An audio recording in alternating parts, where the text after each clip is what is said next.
రోజుకో వంటకి స్వాగతం సుస్వాగతం అండి. ఈరోజు క్యాబేజీ పెసరపప్పు వేసి పొడి కూర చూపిస్తున్నాను.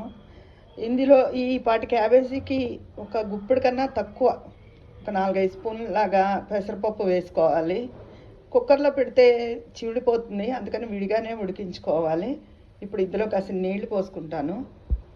ఇందులో తగు మాత్రంగా నీళ్లు పోసి కొంచెం చిటికెడు పసుపు వేసి ఉడికించుకోవాలండి. క్యాబేజీ చక్కగా సమానంగా ఉడికిపోయిందండి ఒక పదును మీద. ఇప్పుడు అస్సలు నీళ్ళు లేకుండా ఒక బౌల్లోకి ఈ కూరను తీసేసుకోవాలి.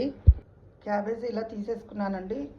పోపు వచ్చి మినపప్పు, ఆవాలు, జీలకర్ర, ఒక 3 ఎండుమిర్చి, ఇంగువ ప్రధానంగా ఉండాలి. ఇంగువ వాసనతో చాలా బాగుంటుంది.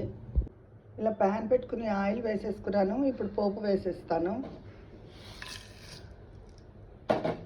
పోపు వేగిందండి. ఒక పచ్చిమిరపకాయ, కరివేపాకు కూడా ఈ పోపులో వేసేసుకోవాలి. పోపు వేగాక తగినంత ఉప్పు వేసుకుని ఈ కూర వేసేసుకున్నానండి. పోపు వేగాక ఇది చాలా రుచిగా ఉంటుంది, కమ్మగా ఉంటుంది, హెల్దీ కూడా.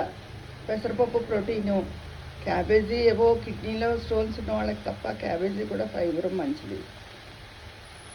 ఈ పోపు ఇంగు వాసనతో, ఈ కరివేపాకు వాసనతో చక్కగా చాలా రుచిగా ఉంటుంది. కమ్మటి కూరలు తినాలనుకునే వాళ్ళకి ఇది ఒక మంచి ఆప్షను.